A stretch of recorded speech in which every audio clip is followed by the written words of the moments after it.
Salut mec, ça va? Salut, Tu dates, hein? bienvenue en terre Saint-Gilloise. En terre hostile. Ce week-end, on a un derby apparemment. Toi, tu dirais quoi? Il faudra faire gaffe quand même, mais voilà. Quoi.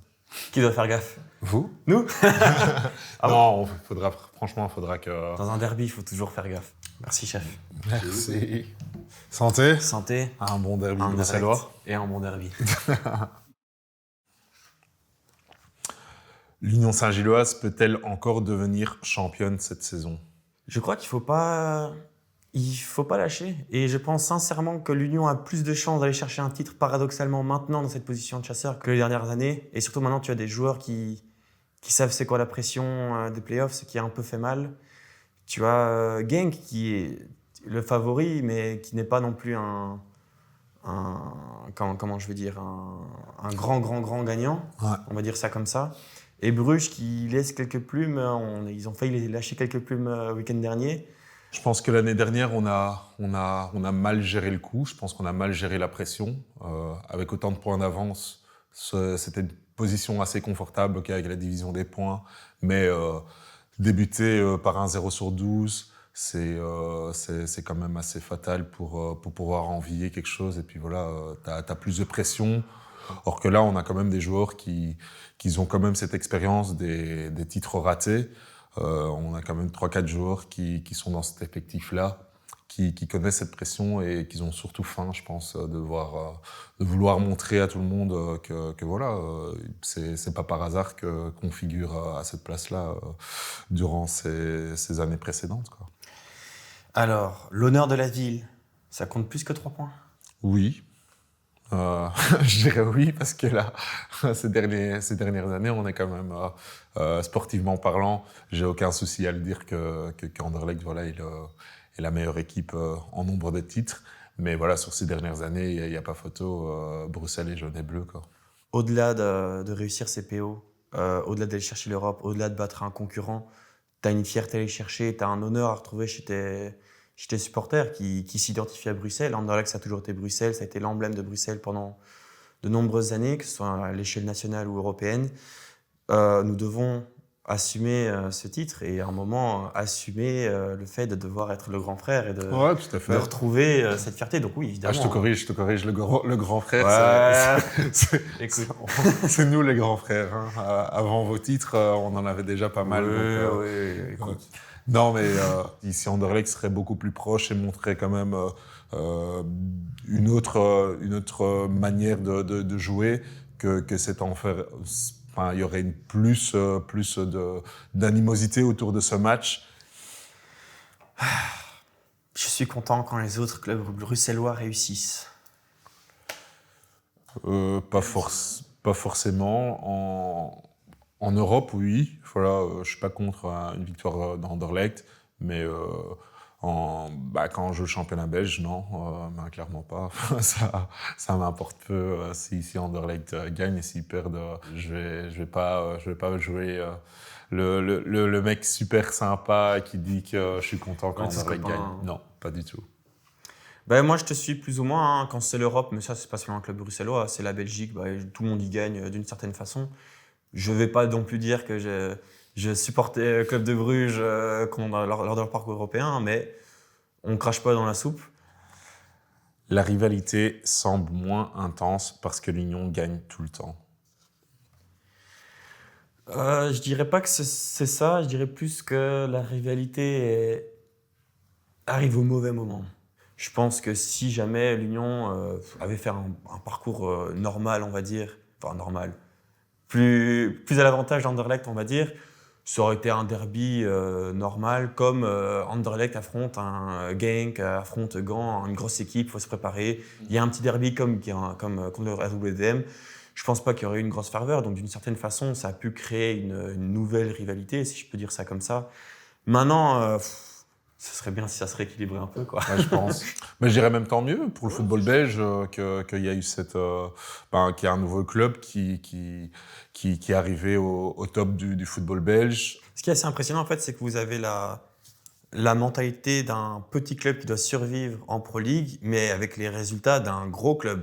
Mais ça s'explique, je pense, ça s'explique juste à la gestion du club sportivement. Ça, c'est la différence entre l'Union et Anderlecht, que la vision sportive n'est pas totalement la même, où le travail effectué en arrière-plan, ou vraiment approfondi au niveau du scouting, n'est pas qualitativement de la même qualité, quoi.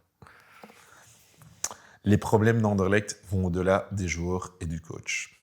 Pour moi, la grosse différence entre Anderlecht et l'Union, c'est que l'Union souhaite écrire son histoire, là où Anderlecht subit son histoire. C'est une grosse subtilité où en fait, Anderlecht est pour le moment dans la capacité de se remettre profondément en question et d'accepter de retravailler comme il l'avait plus ou moins fait sous Mais j'ai Compagnie. l'impression qu'Anderlecht part sur un plan, mais n'accomplit pas son plan, ne Mais le en suit fait, pas jusqu'à la fin. Ils veulent faire du court-termiste avec du matériel de long terme.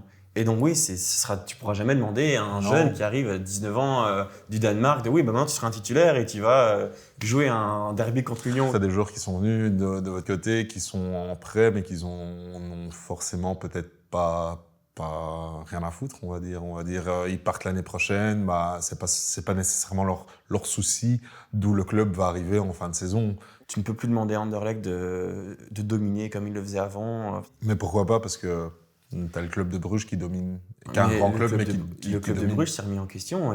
Bruges récolte les fruits de ce travail que depuis 2019. Mais à ton avis, Bruges a été dans le trou comme à Anderlecht est actuellement dans le trou Je pense qu'en durant fait, toutes ces saisons. je pense qu'ils ont été dans le même trou, sauf qu'à l'inverse d'Anderlecht, Bruges n'avait pas le même passé. Attention, c'était un très grand passé. Je dis pas l'inverse, Ouais. mais il n'avait pas la même pression et la même épée qui rôdait autour d'eux au moindre faux pas. Ce cas Je un suis pas peu, sûr de ça. un Bruges qui ne gagne rien pendant 3, 4, 5, 6 ans, ça passerait beaucoup mieux que si c'était Anderlecht.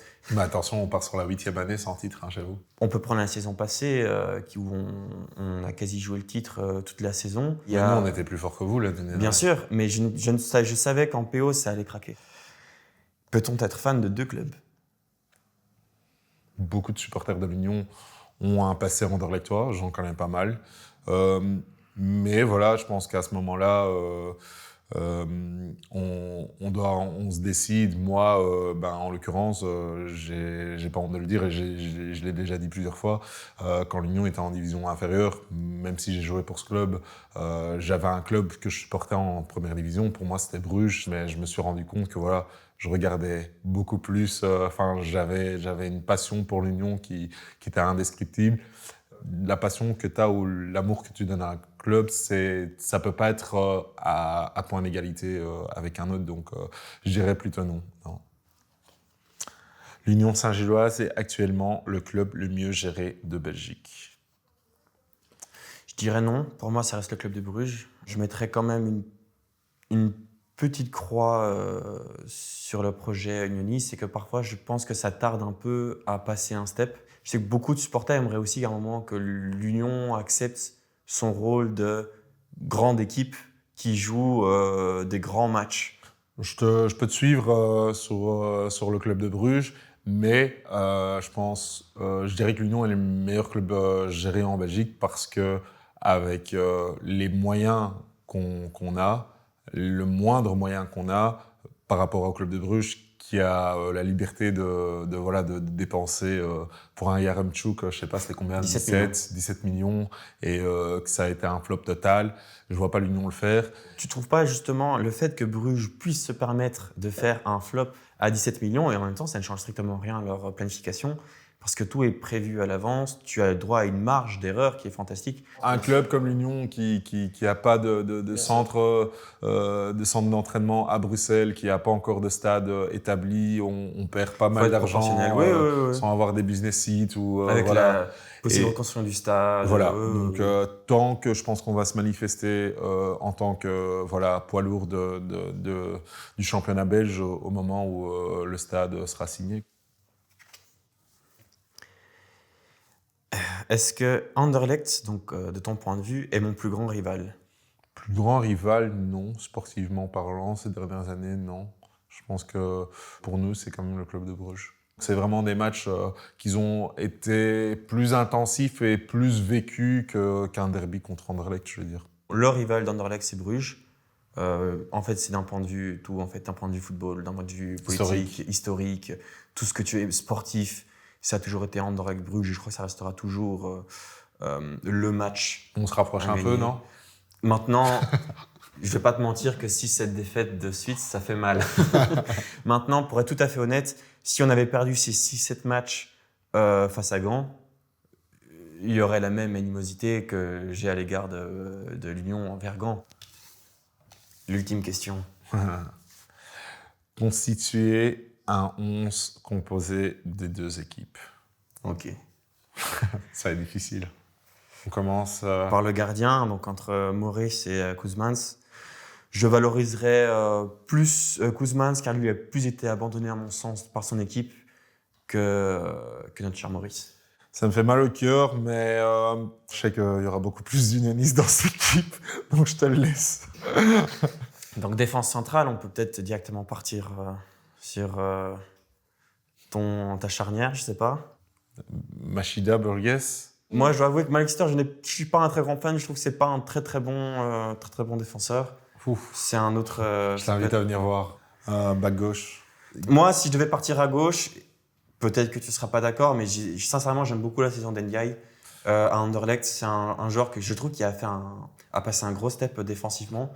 Et on partirait à droite sur Castro ou bien Kalaili. Moi, je partirais plutôt sur Castro. Défense à 4, Ouais, Ndiaye, ça me va. Machida, Burgess et Castro, Montes. En 6. Pour être tout à fait honnête, je ne vais pas mettre dans le cœur. Au risque de vous choquer, je ne le mettrai pas. Je partirai sur un Van Hout qui est un joueur excellent. Je le mettrai également Noah Sadiki. Pour moi, l'un des meilleurs, mais je n'ai pas peur de dire, pour moi, c'est l'un des meilleurs milieux de terrain de Belgique. En 10. Si on peut orienter un bon Torgan, je le mettrai en 10 ou c'est plutôt, ouais, je sais pas, tu vois qui toi? Verskeren, c'est un joueur qui, chaque Non. saison... Impossible. Je vais terminer. Je dis pas que je vais le mettre dans mon 11, mais j'aurais voulu. Mais c'est un joueur qui met du temps à lancer sa saison. Quand il est lancé, il est fantastique. Et il a 5-6 matchs fantastiques et il se pète. Je suis désolé, mais le gars, il a trop de crédit. Mais je comprends pas pourquoi tu dis impossible pour Verskeren. T'es plus convaincu par Etelage? Si moi je dois faire une équipe, Aitelach toujours avant Verskeren. En numéro 10. Je te le dis très sincèrement, on est en plus de recul possible. Et pourtant, j'aime beaucoup Torgan. Mais j'ai le choix en numéro 10. Verskeren, Torgan, je prends Verskeren. Tu sais quoi, moi je veux bien qu'on mette Eladj en 10. Moi, c'est un joueur que j'ai adoré, qui représentait énormément l'ADN je pense que si on fait ça, on manque de respect un peu à Torgan. Torgan, de toute façon, il joue même pas 10. À gauche? À gauche? Tu veux mettre Torgan à gauche? Ouais, pour moi, il peut jouer facilement à gauche. Ça peut se défendre. À droite, on met qui? On est obligé de mettre Kalaili. Ouais. Mais parce que en Anderlecht, t'as eu aucun joueur constant. Il nous reste un attaquant et un 10. Moi, je suis prêt à mettre Ait Eladj en numéro 10 parce que c'est un profil qui s'apparente plus à un numéro 10 que Yari. Et numéro 9, je partirais sur Ivanovic personnellement. Et je pense même que c'est le meilleur numéro 9 du pays. Je le mets devant Rocco Daré malgré sa belle saison. Je le mets devant Dolberg pour la consistance. Ça stop, je suis d'accord. Tu es d'accord avec moi? Allez. Cool. Santé. Santé.